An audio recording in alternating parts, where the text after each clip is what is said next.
Olá, estamos em mais uma aula aqui sobre a LDB e hoje nós iremos falar sobre o título 4 da Organização da Educação Nacional.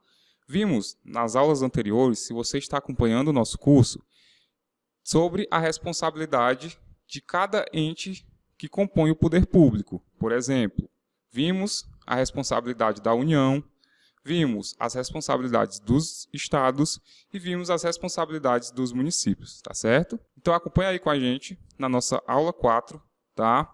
As outras responsabilidades. Nós iremos falar sobre os artigos 12 e 13, falar sobre o PPP e sobre a proposta pedagógica.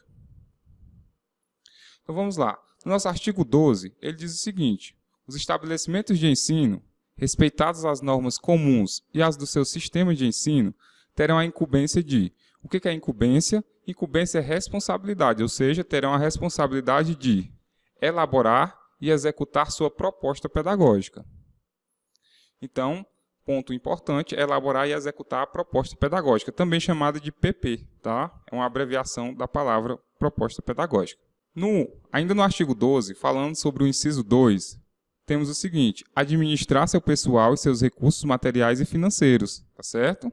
Assegurar o cumprimento dos dias letivos e horas-aula estabelecidas. Então, aqui cabe, ao sistema de ensino administrar o quê? Administrar, o seu pessoal e os recursos materiais. Isso é a autonomia da escola, tá certo? Ainda falando sobre esse ponto, temos aqui no inciso 4 o seguinte: velar pelo cumprimento do plano de trabalho de cada docente.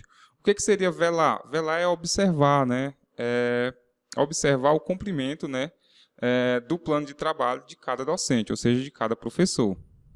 E aqui, prover meios para a recuperação dos alunos de menor rendimento. Continuando, temos aqui o seguinte, no nosso artigo 12, inciso 6, ele fala o seguinte: articular-se com as famílias e a comunidade, comunidade escolar, ou seja, o meio em que a escola está inserida, criando processos de integração da sociedade com a escola. Inciso 7 diz o seguinte: informar pai e mãe conviventes ou não com seus filhos, e, se for o caso, os responsáveis legais, sobre a frequência e rendimento dos alunos, bem como sobre a execução da proposta pedagógica. Então, isso aqui são algumas atribuições do sistema de ensino, das escolas, tá certo? E aqui eu pontuei o seguinte: a ligação forte da escola com a família e comunidade, tá certo? É importante ter essa integração. No inciso 8º diz o seguinte: notificar o Conselho Tutelar do município a relação dos alunos que apresentem quantidade de faltas acima de 30% do percentual permitido em lei, tá certo? Inciso 9 diz o seguinte: promover medidas de conscientização, de prevenção e de combate a todos os tipos de violência, especialmente a intimidação sistemática, que é o bullying, o bullying, no âmbito das escolas. Então, no inciso 10º diz o seguinte: estabelecer ações destinadas a promover a cultura e a paz nas escolas. No inciso 11 diz o seguinte: promover ambiente escolar seguro, adotando estratégias de prevenção e enfrentamento ao uso de dependência de drogas, Então, são termos muito fortes que foram trazidos agora recente, O bullying foi trazido em 2018 e a questão das drogas veio trazido nesses projetos que trazem a prevenção e o enfrentamento do uso e da dependência de drogas. Eles vieram só em 2019, então demoraram um pouco aí para vir, mais de 10 anos depois da criação da lei. No artigo 13 temos o seguinte: os docentes, ou seja, o professor, incumbenciar, ou seja, serão responsáveis por participar da elaboração da proposta pedagógica do estabelecimento de ensino.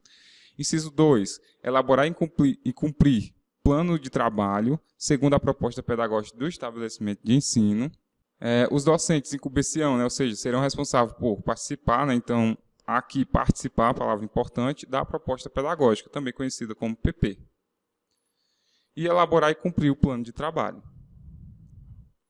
Então, ainda sobre o artigo 13, no inciso 3, diz o seguinte: zelar pela aprendizagem dos alunos, estabelecer estratégias de recuperação para os alunos de menor rendimento, ministrar os dias letivos e hora-aula estabelecidas, além de participar integralmente dos períodos dedicados ao planejamento, à avaliação e ao desenvolvimento profissional. Inciso 6º diz o seguinte: colaborar com as atividades de articulação da escola, com as famílias e com a comunidade, tá? Então, aqui, no inciso 4º, é importante pontuar estabelecer estratégias de recuperação e ministrar os dias de aulas letivas, tá certo? Então aqui, né, um comparativo entre o artigo 12 e o artigo 13. No artigo 12 trata sobre os estabelecimentos de ensino e o artigo 13 sobre os docentes. De acordo com o inciso 1, né, do artigo 12, elaborar e executar a proposta pedagógica. E os docentes devem participar da elaboração da proposta. Então, no inciso 5º diz o seguinte: prover meios para a recuperação dos alunos de menor rendimento. E no inciso 4º do artigo 13 fala estabelecer estratégias de recuperação para os alunos de menor rendimento. Tá? Então, essas são as associações para você saber diferenciar, tá, o que é competência dos estabelecimentos de ensino e dos docentes. E perceba que tem pontos que são atrelados, ou seja, um depende do outro. Então, agradeço pela sua atenção, obrigado por ter chegado até aqui e continue firme e forte nos seus estudos. Até as próximas aulas.